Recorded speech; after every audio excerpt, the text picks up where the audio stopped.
Hello everybody, my name is Vitalii Babii. I'm a DJ, techno artist and frequent traveler. My life is really cool and exciting. I play all around the world with my gigs and see a lot of music industry professionals, and this is what I want to share with you. I believe it will be very cool for many people to see how this business works. I will try to get in touch with the best artists, promoters, clubbers, designers, music industry icons, and we'll try to find how did they get there.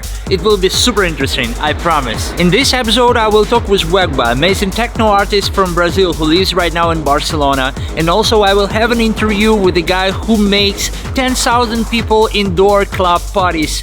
His name is Nuke, he is DJ and very famous promoter here in Spain. Also, we have some prizes for you. First, it will be the vinyl record of the latest release on my label Codex and the pair of Codex shoes by our friends Nike. Watch this episode till the end to find out how to get the prizes.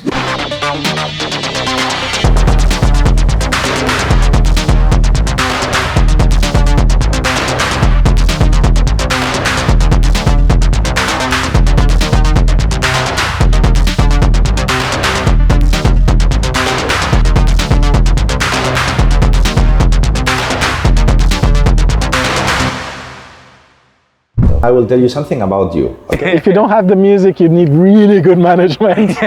Tell me the biggest budget you spend for the lineup. My life is fully rich, but not my bank account. No, I remember one of the biggest mistakes we made doing a party was overspend your own money on things you don't really need. The smaller the crew you work with, the better the interactions are and the better. It was the first time and the only time that happened something like that. So that's something that you have that record.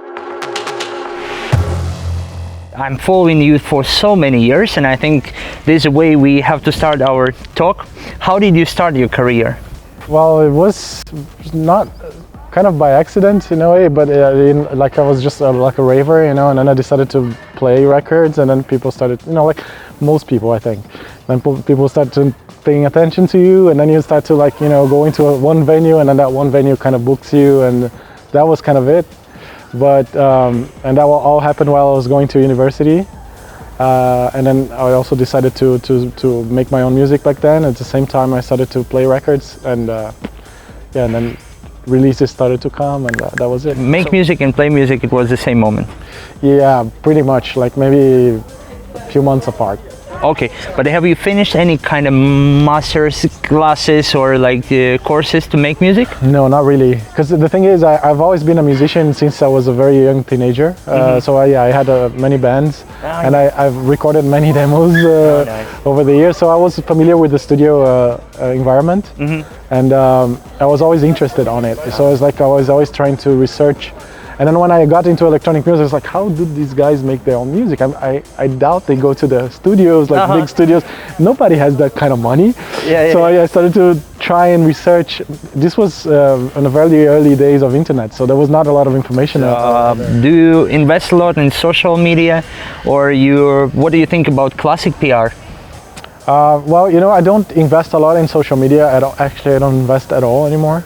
I did for a bit, but I didn't really know what I was doing, so I decided not to do it anymore. And to be quite honest, social media is not a strong point in my your career. Yeah. Well, I'm always trying to learn and find a way that is comfortable for me and that would also work, but I still haven't found that sweet spot. So I'm still trying, and I don't invest anymore, but I do invest in PR, and I do believe in a way, like I like working with people, rather than machines. So if I work with a PR, especially a PR agent that understands my work, likes my work, and knows what they're doing, and they have feedback to give me, like I can work with them towards something, and then that's why I like to work with PR. Well, because I was lucky enough to have good people. The first real experience I had with PR that I paid on a retainer, every month, she was really, well, we became even friends in personal life, but she was always on it, and once she thought that she could not actually expand anything extra, I was like, dude, what do you have for the next like Yeah. month or something, because we need to do something else. And it's like, you know, we've done too much. Maybe take a break. Okay. So you know, like, and then. So she said this. Yeah, and then Oh. like a couple of months later, I had a release, and we went for it again. You know, and that kind of relationship, it's very rare to find it, but once you do, it's totally worth it. So that's why I had good experiences with PR agents, but it's not. I heard from many people around me as well that's not the usual. Yeah. Well, you're a lucky one. So, what do you think?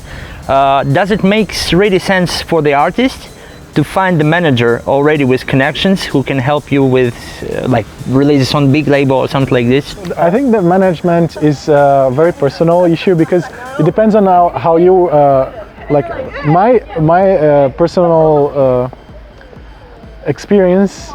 I've been around for a while, and I've tried pretty much everything. Yeah. Like I've tried doing everything on my own. With the introduction of social media and the whole marketing thing around our industry, that changed everything for a lot of people, and a lot of people could not keep up. I'm one of those people. Like, I could not really keep up with the changes, and at that point I decided I needed somebody else to help me out. Like and then I invested on PR for a long time before I got a proper manager.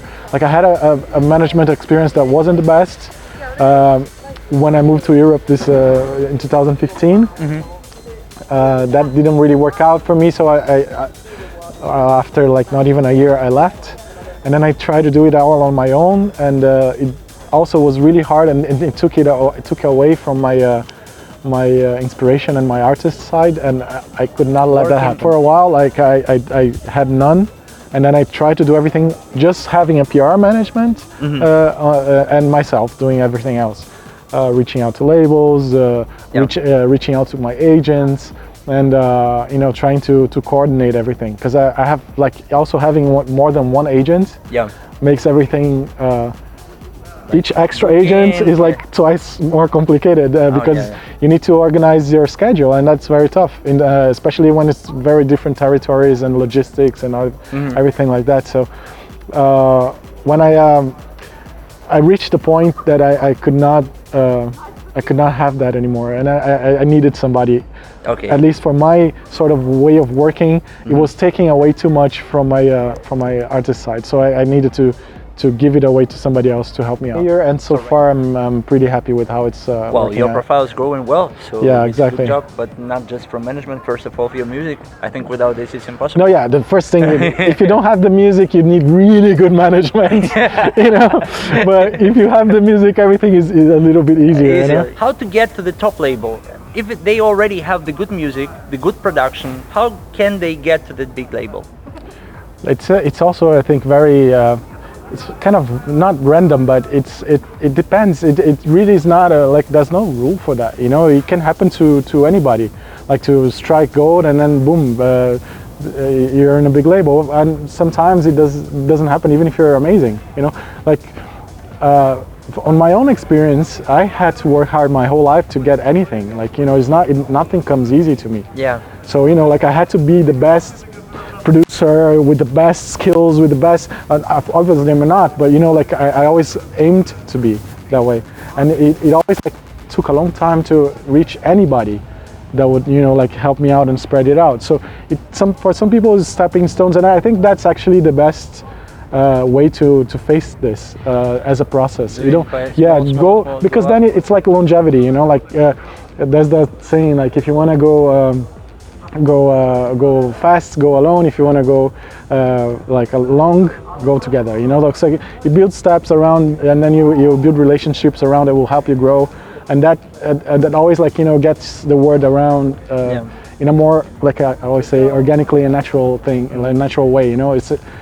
I understand people that want to get there fast because, you know, there's a lot of pressure from society, from everything around. You know, especially with the media thing happening, like, you need to show that you're big, that you're great, otherwise you don't get anything, no results. So it's very tricky for like a young producer now to visualize himself being on a big label. Like, you know, I'm nothing. I started a whole year ago and nothing happened. It was like, you know, if you face it like that, it's hard to get anywhere. because the pressure you put on yourself is bigger as well, you know. So Your advice, as far as I understand, like to go with build relationships. build the rate. Okay, that's very Steps. important. Are you still already in the opposition, being rejected by the labels, sending the demos? Well, to be completely honest, I haven't worked with anybody else in the past 3 years. Okay, So I don't know how that would go. but in the past. But yeah, oh my God, I've been rejected a lot. And I've been working with people around me that were even like way bigger than I was and also got rejected at bigger stages. And it's just like, it doesn't mean that it's like a dead-on rejection. Like, oh, I don't want your music now and I don't want your music forever. Yeah. Maybe, you know, like if you receive a music from me, you might not like it, you know, and you might say, you know what? I don't like it. I don't want it. Or you know, like if you have a vision and you have a label and you want to run it, it doesn't matter who it is, and you're just like how big you are. You're just gonna say, okay, not this time, but you know, I would be amazingly happy if you send it again. And about your own label, do you have it right now or not? No, I used to have a label called 82 Recordings. I started it in 2008 or 9, I don't remember, but I finished it in 2010. Why? Because that was also right around the time I started to work with Christian Smith on Tronic, and I was just really focusing on my own output and my own artistic career instead of like being a label manager blah, blah, and everything on top. So I decided to just focus on your own side. stuff. And I also got really involved with Christian at that time, so it was gonna be too much for me to handle, especially since I didn't have anybody else like a manager or anything. Yeah, I remember the time when you were on Tronic very frequent. Yeah. I played all the tracks. But right now, We are talking already like 2019. Are you thinking to open your own label or not? It's not on my plans right now, no. Like I always consider the idea because it's nice to have full control over what you want to do, like with, you know, especially because I make a lot of music, and I don't release a whole lot of music. You know, like I have maybe 2-3 releases a year, and now, especially since I started working with drum code, I do even less because we really take the time to curate the tracks and like test them out and really make the best choices. Yeah. So and I found that it's also very beneficial for my workflow that, you know, I get to test the tracks out so much that when they are out, they actually are supposed to be out. You know, like I know that they're the best picks. You know, and they're gonna work well, and they do. You know, like so far it's been amazing. So true. we have a very thorough process. You know, and I appreciate that process now more than just outputting tracks every month or every 2 months, just to have, you know, gigs. And I think it also pays off. Of course, I'm on a big label with a lot of exposure, but I think on a grand scale of things, if you put that much time and effort into really picking the best tracks you have, it pays off in the long run.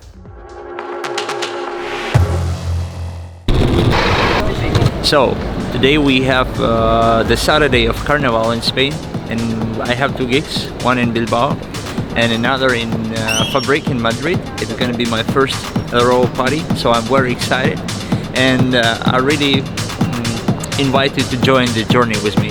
See you.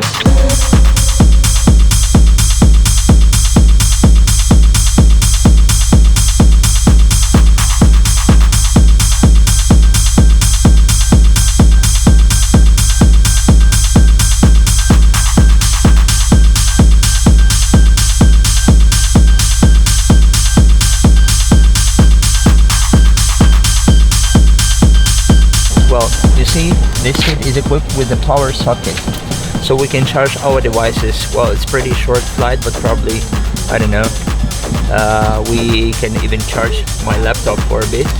Well, right now I'm gonna prepare the music for today's party, and yeah, will not use my battery. Good job, Wellen. Very good.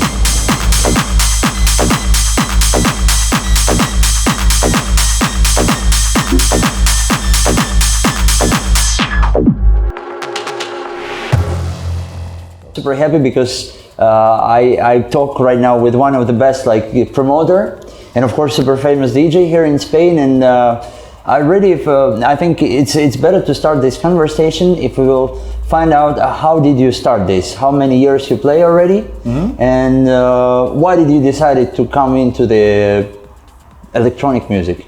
I have been playing for 20 years now, and the Code parties will be 16. No, it has been. We are 16 now. I have played at anniversary. No, I remember.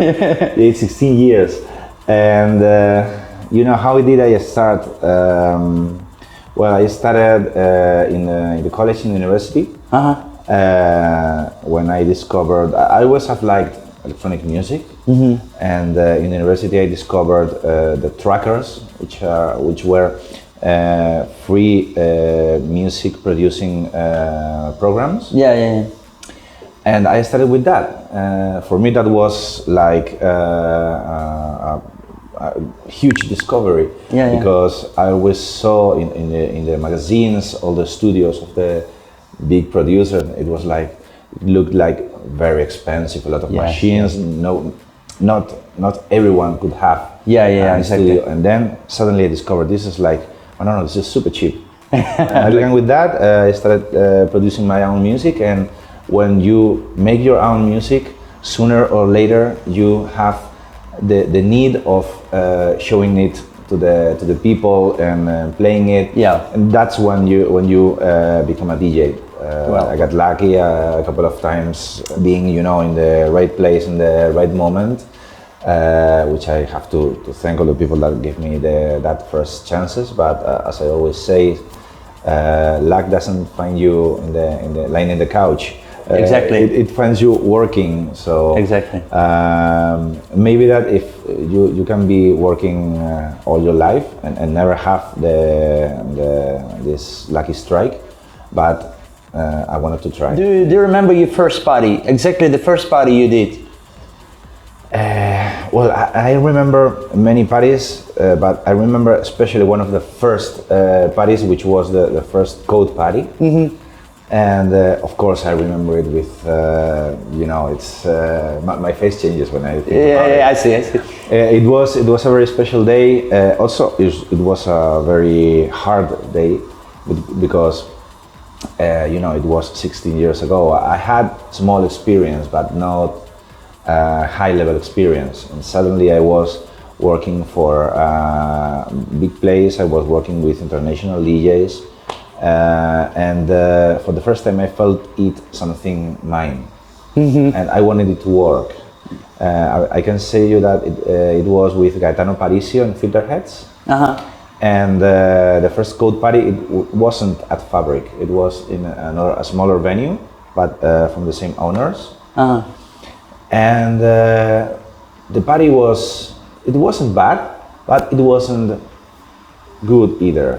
Probably I have thought about something bigger, but even when the results weren't very, very good, they saw something in our project. They gave us the chance of doing a second, third party, and here we are 16 years after. Wow, yeah. So I have to say that was the moment when I have to thank those people that believe in us after just the first event, because I know that maybe another club owner or another club director could say, it wasn't, we didn't make huge profit.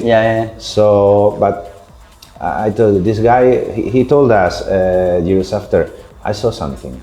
He saw something in us, and that's something we have to be grateful. Yeah, how many artists you can have, like 20? 25 or 30. Sorry, yes. But the question is, it's hard to handle so many artists. Yeah, but we haven't started doing these 4 areas, 30 guests party. We began doing 1 stage, 2 guests, and we have been growing. It hasn't been from day to night. It has been through the years. Yeah. And now at Fabric we have the chance of having not just one big stage, but also other two very good stages. Sometimes I speak with some managers and it's like, oh, I want my artist to be in the main stage. And I say, okay, you want him to be in the main stage always, but think about this. This second room, it's probably better than most of the clubs that your artist plays every weekend. Yeah, exactly. And I understand that you want him to be, you know, the biggest name, the best. Like my manager. Yeah, of course, all the managers, but it's, and also I understand that playing at Fabric is a peak moment of the year for every artist, but being a part of something big, if a good artist also plays in the other, you know, I always do second rooms because I don't see them as secondary, because for me it's very important what I have in the satellite or in the club area, because I don't see our party is not just one big name. Yeah, it's the whole concept. Something that I always look when I'm doing a lineup, it's the synergy. I want that all the names put together make something bigger than just the adding of. How many people work at Code? How many people you have in your crew? 12 people in our office, just in our area, but this is a big company, so we have the marketing and booking floor, 3 floors, like 20, 30 people, and also all the people that works at Fabric in maintenance, the sound engineers, the drivers, all the people that work at the bars. A big event at Fabric can be 300 people working. Yeah. Oof. Tell me the biggest budget you spend for the lineup for the festival. The biggest budget, I think the biggest budget can be near 200,000. 200,000. Around that. It's the lineup. It's all the people who work. It's the marketing. Yeah, in whole in general. Yeah. Not just the DJ fees. Which network works right now more for you, like Instagram or Facebook or YouTube? Well, right now, I think that the biggest, where we spend most of our effort, it's Instagram. But you know, we still work with Facebook. We still work with Twitter, YouTube. What we do less is to do like the traditional street posters. Yeah. We still have the PR because they still work very good for the VIP, for the tables, but for the big ticket selling, it's internet and mostly Instagram. But Code is not just the party, it's also the label. And I even remember I had released on the label. Yeah, it wasn't the first. Yeah, it wasn't the first release. Really? Yeah. It's very nice. How it works right now? How is it going on? Yeah, we have 2-3 releases kept, and I think that we're going to release in the next months. Oh, nice. Okay, you can run a label with 2 people if you are dedicated to that. Yeah. if you are. I think it's opposite, not within your situation. Yeah, for us, the label is something. Well, it's secondary. We like it.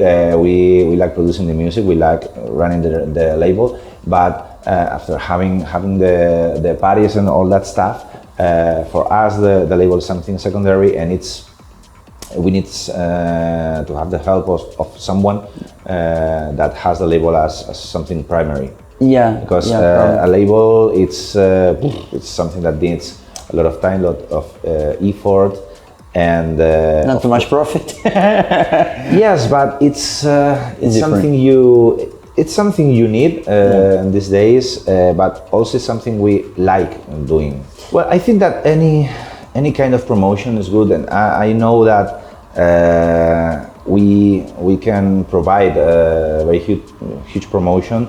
For some people, it can be through a gig, it can be through a track release. doing that release or doing that gig, it's not the most important thing. The important thing is what you do after that, because releasing a track not with us, in a big label, or playing in a big party, it doesn't have to be a Code party, it can be anywhere else. It can be playing at Berghain, for example. Yeah. Some people think that, I've played at Berghain, I have to raise my fee. Now, where are the big managers? Well, you can play at Berghain, you can play at Faber, you can play at Code, and it's good, of course, but it's not the end. It's not what you want to achieve. That's something that happens because you are doing something good. Yeah. And you have to keep doing what you are doing.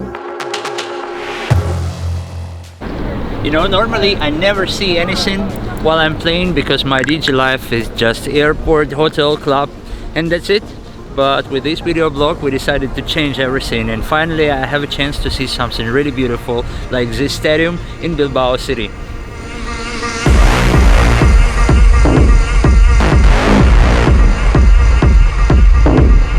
It's not my first time in Bilbao, but the first time when I had the chance to walk down the city.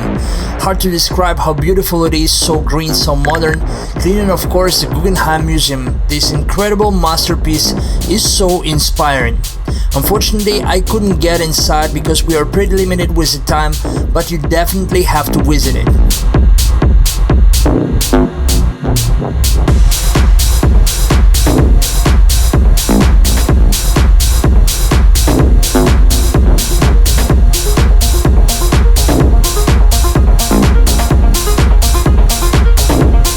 Then we had drive straight to the club. It's located in a small town called Spartaque, something like 25 minutes drive from Bilbao.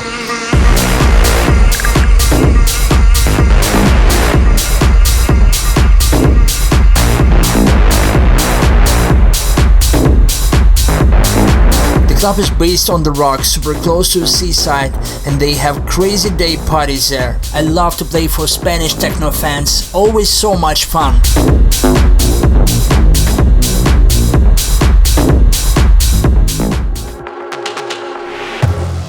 Can you call right now yourself rich, man? Not at all. Far from it. You know what? My life is rich. My life is fully rich, but not my bank account. Spending all the money for the gear? Yeah, exactly. You know, it's too much records. Well, and also another advice. You know, like spending a lot of money on stuff. It can be.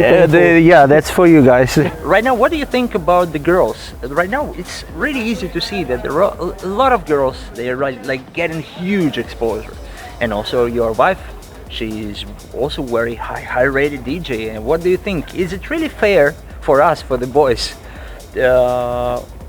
We work hard. We like produce tracks. We release videos and this stuff. But everything that girls makes gets more likes, gets bigger exposure. Do you feel envy? Not at all. Think about this way. How would they feel? Because they've been neglected for years. You know? Yeah, so girls true. have been neglected for many, many years, and now some of them are on the spotlight. There's still like a lot of, it's still like a big, things are changing just like now. You know, not only on our music, but you know, like the women not taking over, but you know, like making this whole movement about getting better recognition everywhere. It's just growing and growing in every aspect of the society, and I think. Anything that tips off the balance is not good. But talking about successful girls, today you said that Anna has left the house for 7 weeks. Yeah. That's really that's a lot. And what are you going to do all this time? You know, it's not really that much different from what we usually have all year long. Like sometimes, of course, most of the year we stay together during the weeks. And then on the weekends we are apart, and so we got used to that. We've been together for 12 years, 12 years. Wow. We grew like together as artists, and we grew into the scene as artists together. So we kind of grew used into it, like together. So it's not like a massive thing. It used to happen more often when we were in Brazil because we had to go for longer tours, both of us. So it was very difficult. But being in Europe made it a lot easier for us. Really? Because mainly because Europe is our main market and we travel short travels. Yeah, that's really true. But also because it's also shorter distances. We don't need to stay away for that long, you know? It's not that huge of a deal, and it gives me more time to use the studio. Yeah. To share it. I know what you're talking about. So I'm not complaining all that much, because, you know, but yeah. Well, but why you moved exactly to Barcelona? Why didn't you move to, I don't know, to Berlin or Amsterdam, where also a lot of DJs live? And for example, Victor Ruiz, the guy from Brazil, you said he lives in Berlin as well. Why exactly Barcelona? First of all, I love the city. Like when I came here the first time, 10 years ago, I instantly fell in love. I felt home. I felt at home like right away. Like I landed, okay, this is home. And ever since I wanted to live here. Things happened I couldn't, and so once I got the opportunity to move back to Europe, this was the #1 choice, and I don't regret it. It's like a dream place for me. I'm so happy and comfortable here. Because you still get a lot of artists here. You still get to share. You still get to enjoy a lot of the cultural aspects that people enjoy the most about Berlin, for example, or Amsterdam. But you also get the crazy quality of life. You know, like you have mountains, and you have the beach, and you have amazing food, and you have like normally people are very lovely people. Lovely. You know, like so it's just a great place. I just love it. Which mistakes you could avoid? Can you tell us about like some 3 of them that you will never repeat again? You know, like just looking too much on your side. You know, like checking what other people are doing all of the time.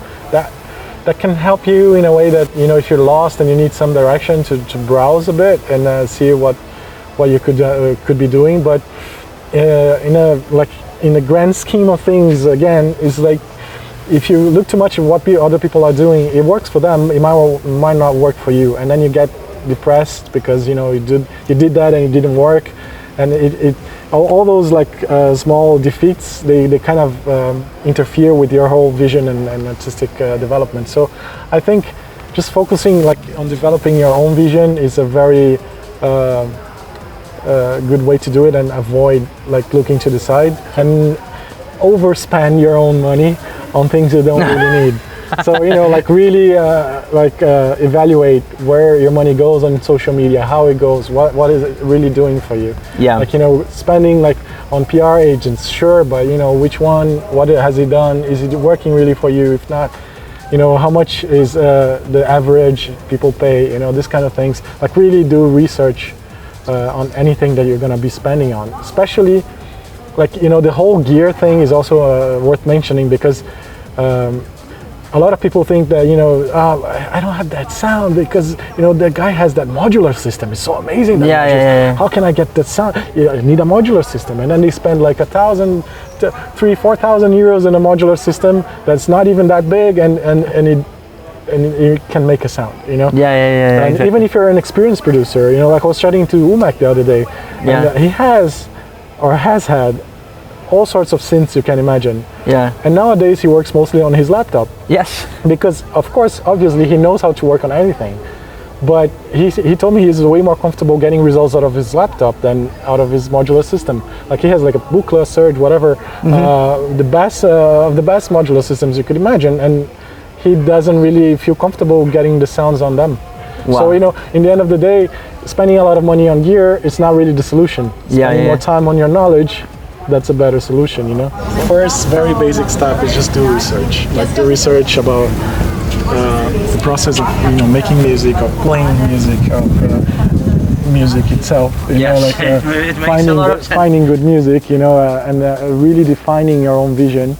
And that step is a broad step, but I think it's the most important. After that, you know, you pretty much jump to anything else. You know, and really learning and mastering your skills in any aspect of your work, I think that's like the ground foundation that you need to have to really be successful. And also The second step maybe is developing your marketing skills in a way that it's not overpowering your artistic side. In a way that, like mastering the way to make it natural and organic. Because people sense that too, like if you're all about marketing and it comes across as not natural, and then people just kind of gets put off by it, and that kind of takes away from your longevity, I think, in a lot of ways. So I think 5 steps is kind of too many. Too many. But like the first 2, you get those right, and then with 3, and the third. And then the third is just finding good people to work with.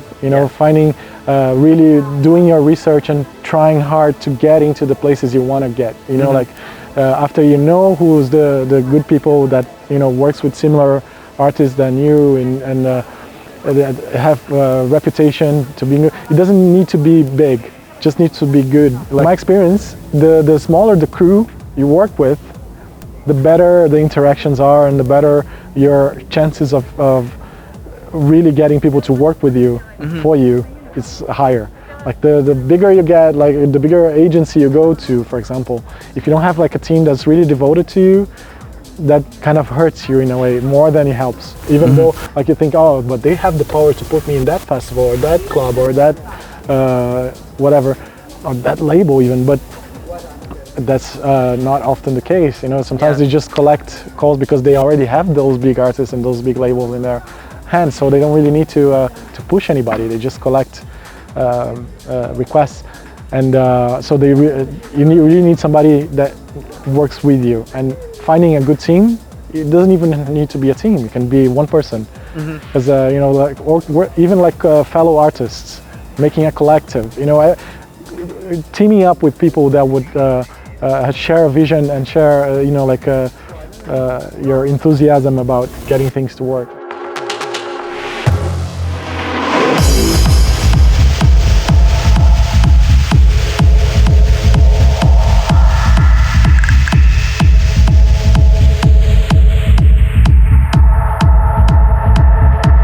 So I had to fly to Madrid and play at my very first LRO party at Europe's biggest fabric club, and again it was insane.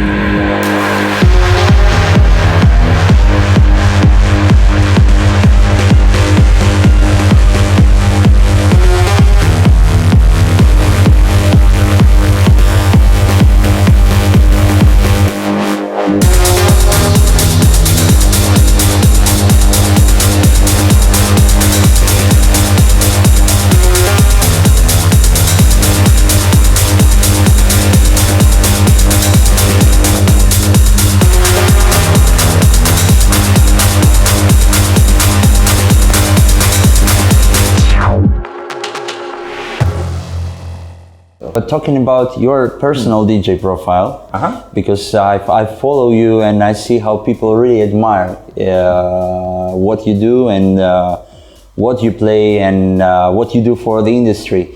How did you get there? How do you feel? It was by the music, or it was by the code, or it was all in general? Well, I think that what I have different to other DJs, because you can say, no, I play very good or I don't play good, but in the end that's something that depends of what a person likes. But I think that what I do, which is different to what other people do, it's running the code parties. Yeah.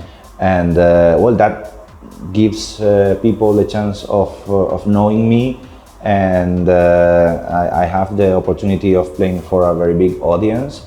That's how people discovered me, and that's how I got the chance of playing in big festivals and big clubs. For example, 1 month ago I played at Florida 135. Oh yeah, I saw the pictures, it was sick. Yeah, and that's something it's, for me many years ago it was like a dream. It was like, okay, this is the best techno club in Spain. I want to play there. And some years ago I had the chance.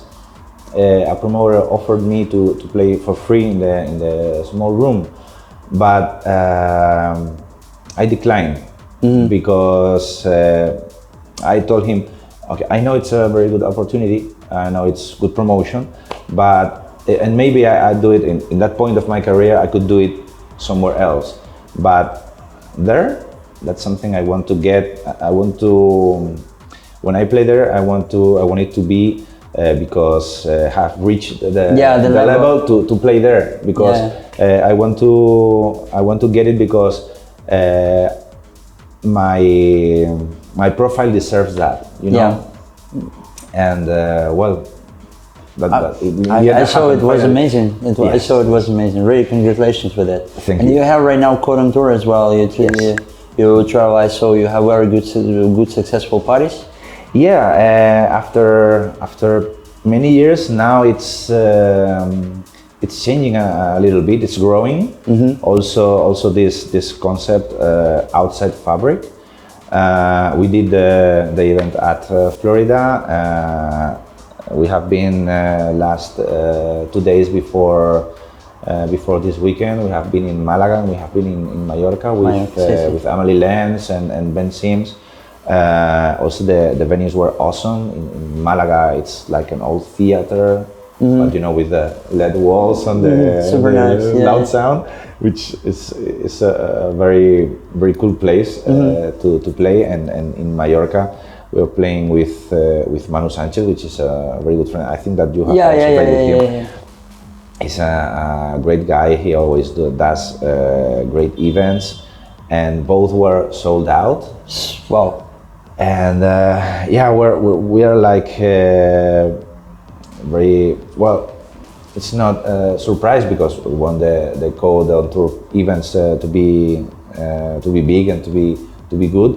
But it's like it's a lot of big things and good things in a very short time. So after 16 years doing the Code parties, we are still can be surprised because of the results. So we are very happy. You said already. So Emily was playing, also Ben Sims, and I saw them pretty often in the lineups of Code. But can you tell me about like 3 DJs who played the best for you for your party? Of course, not just me. Well, I will tell you 3 names and then I will tell you something about you. Okay? Okay. Okay, we have a deal. First, I have to say Aphex Twin. Wow. Because it was an anniversary. It was something, you know, it's like a legend and it's something very difficult to get. And also that gave us the chance of meeting him in person. And well, it was a blast. And also the performance is amazing. So yeah, the first one would be Aphex Twin. Second one would be Laurent Garnier. Oh yeah, legend. He's also a legend. And getting a gig with him was like super difficult because he's someone I'm always sending requests. But you know, Laurent, it's someone that he's not playing every weekend, every day. I think he gets a lot of requests, but he only picks some of them. And when we announced that Laurent Garnier was going to play in our parties, a couple of big promoters in Spain called me, and it was like, "How you got it?" Because I have been sending requests every week and I didn't get anything. How did you do it? And I was like, basically I did the same of every month because I'm doing the same of you. I'm sending him requests. It's like, I have this event, you want to come? No, maybe next time. And a couple of weeks, I have another event, you want to come? And he wanted to. And of course it was masterclass. It was 3 hours. 3 hours. 3 hours playing, like, you know, he was driving us where he wanted to. Wow. It was an experience. Yeah. The third performance is not a DJ set, it's a live performance. It was Underworld. Wow. Live. Not just because it was amazing, but also because it was probably the most special performance that we ever had, because the people who comes to Code, they know that we always play the same track for the end. It's like when it sounds, people knows that, oh, it's time to go home. And it's Born Sleepy, yeah, Underworld. a classic. So having the chance of listening to it live, performed by the creators, it was amazing. Yeah, always special moment. And also they were aware of the story of their track, because when they were doing the sound check, I had the chance of speaking with them, and I was going to explain them, and they were like, no, our managers told us, because I explained the managers, but because even Fabric is a big place, but Underworld it's like super big. Yes. And they came to play at Fabric because they wanted to. They heard the story, and it was like, okay, let's make it possible, because usually we can't make possible something that big. And they explained me, no, we heard the story and we liked it, and today it's special for you, but it's something special for us too, because they play in a lot of places where people knows them, but they don't play in much places where the story is so special. Yeah, exactly. So it was special for everyone. And I have to say that, that I'm always like very professional, like being serious. I always say that I book the DJs I like, but I don't have the chance of enjoying the sets because I have to be taking care of everything else. But in that moment, I spoke with all my team and I said, okay, while Underworld are playing, I will shut down my phone. I will be in the dance floor because I want to see in the first row. Yes. That was the only time I did that. It's like shut down the phone. And I told you I was going to tell you something about you, and I have to say that the first time you played, it happened something that never had happened. Because maybe you remember that. I remember. I opened this. Said like you were a little bit worried because you had to open the satellite, and I never saw something like that. You played the first record. We opened doors, and suddenly hundreds of people running from the door to be in the first row because. Okay, of course, we brought you to our party because we knew that people wanted to see you, but seeing that amount of people waiting for the start of your set because they wanted to see it complete, and 10 minutes after you started, the satellite was full. It was the same day of the gig of Laurent Garnier. No, I remember it was Penpon and somebody else, but anyway, that was super special moment. Thank you for the experience as well. But I have to say that it was the first time and the only time that happened something like that. So that's something that you have that record. Well, in Spain, there are a lot of super talented young DJs, but young DJs who are still in the shadow. And is it any chance for them to play at your party? Yes, of course. How can they get to the lineup? I always say that they need to do something that calls our attention. It can be playing in other parties, of course in Madrid, because we want to check always the scene, mostly in Madrid, but also in Spain around our area. Playing in parties, doing their own nights, releasing music, running their labels. It can be. This can sound bad for some people, but I don't want to tell them. Oh, of course, you send me a link and it's done. No, it's harder than that. Yeah. And I always prefer to say that because. If not, they will think, this is easy, and they send the link. It's like, why nobody calls me? No, you have to do something different because there's a lot of people doing great music, doing great sets, and you have to raise your head of everyone else doing the same things. So. That's it. Try to be different. Yeah, of course. Also works like sending the message and this is my event. This is my label. This is the music I'm releasing, because I try to be up to date, but I'm not. I don't see everything. You know that. Yeah. Also sending a message also can help, of course. Yeah. But you know, it's not just, hey, I'm a DJ, this is my music. Like, yeah, there are a lot. So yeah, we return to what I said. Try to be different. Can you, if it's okay for you, can you tell us about like 3 mistakes you want to avoid and you recommend to avoid to everybody who wants to be a DJ or who wants to make their own parties or who wants to grow the brand?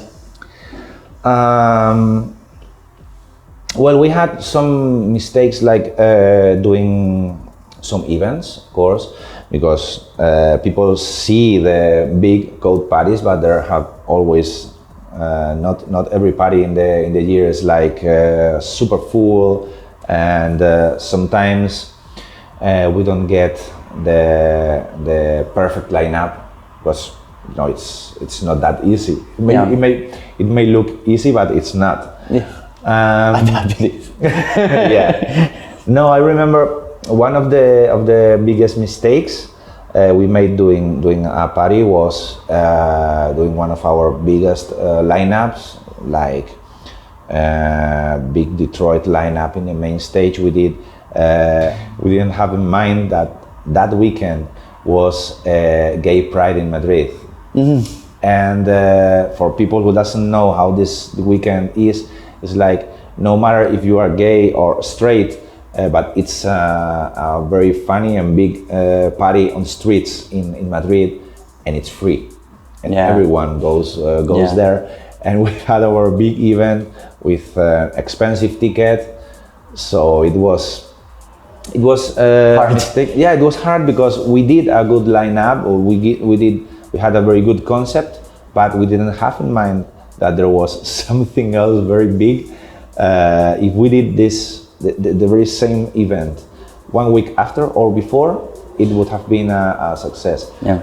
I think that was our biggest mistake. That we know that it's every year the same weekend. We didn't have that in mind, or we didn't think that it was important.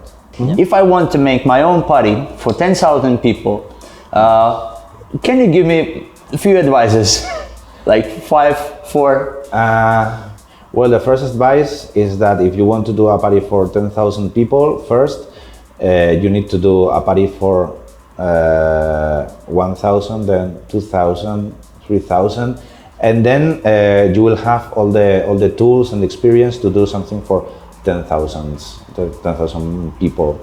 And other advice.